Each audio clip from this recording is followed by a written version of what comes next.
헌신. 마가복음 10장 28절. 베드로가 여짜와 이르되 보소서 우리가 모든 것을 버리고 주를 따랐나이다.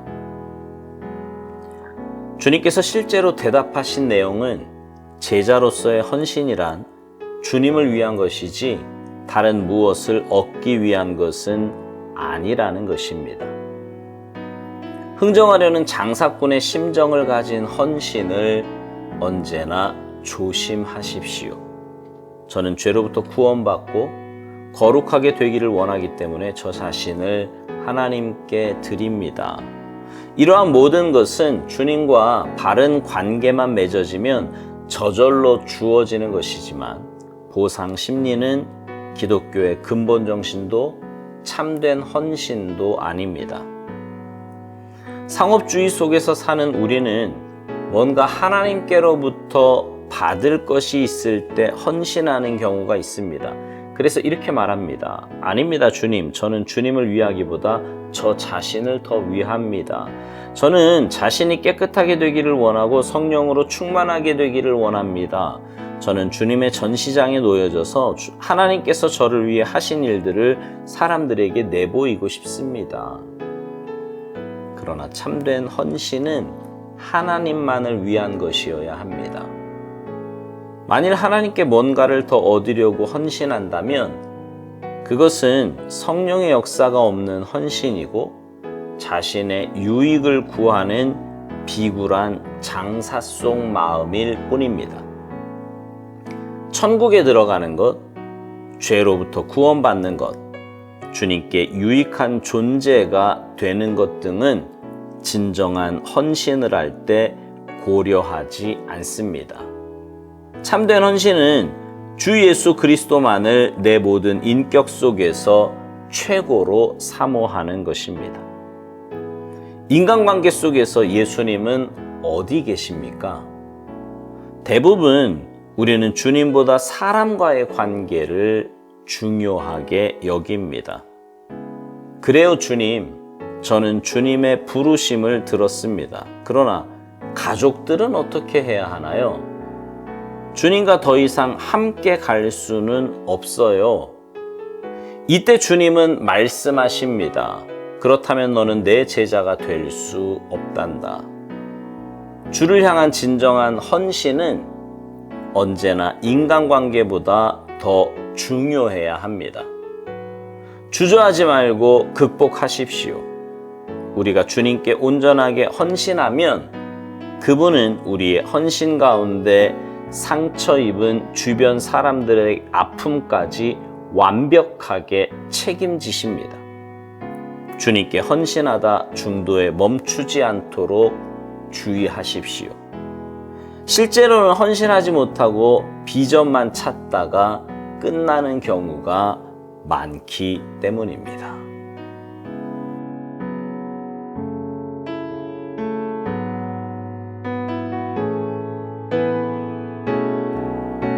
오늘 묵상을 시작하면서요, 오스왈드 목사님은 우리에게 굉장히 도전적인 말을 합니다.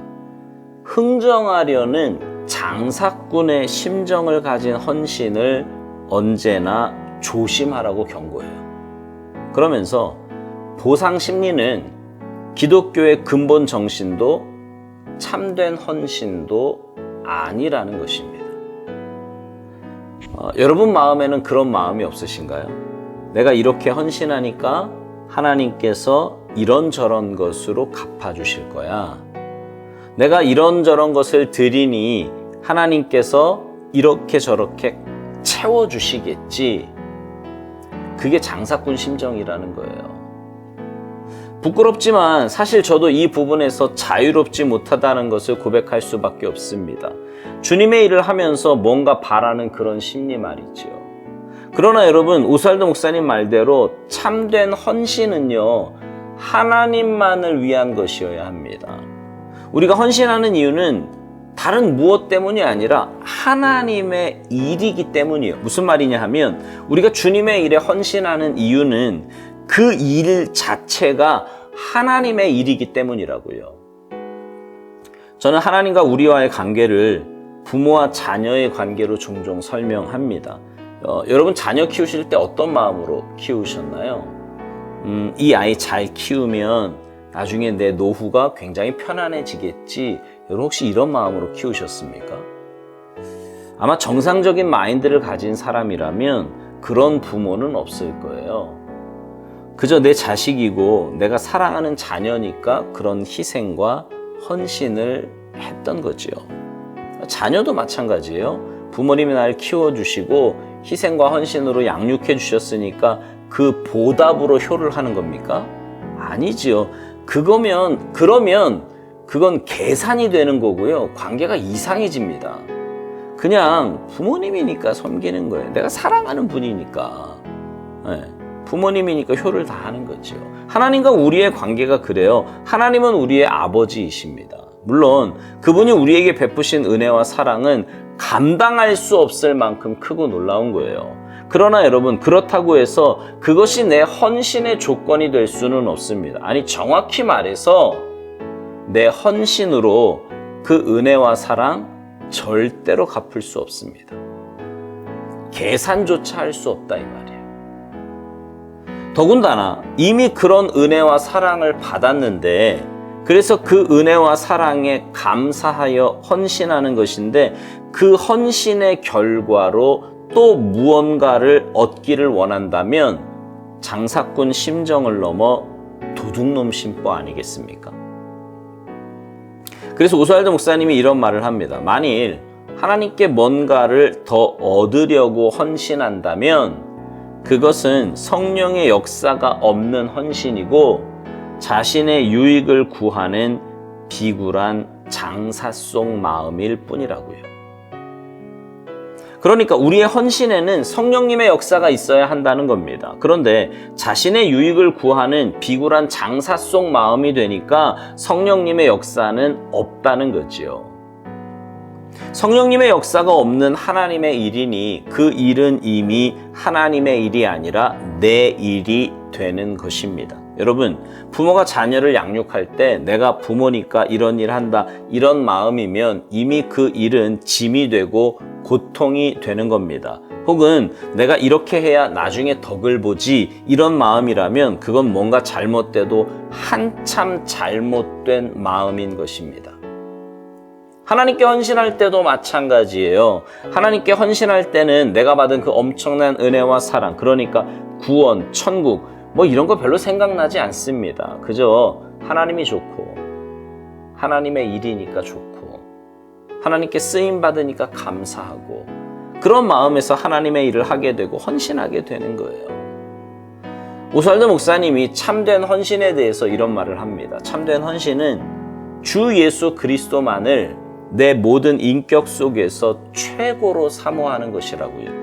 그러면서 참된 헌신을 하는 사람은 어떤 관계보다 주님과의 관계가 우선이고 더 중요하다고 말합니다. 그렇습니다. 진짜 헌신의 삶을 사는 사람은 주님과의 관계를 통해 그 헌신의 근간이 마련됩니다. 그래서 다른 무엇보다 주님과의 관계가 소중하고 주님을 닮아가는 것이 중요합니다.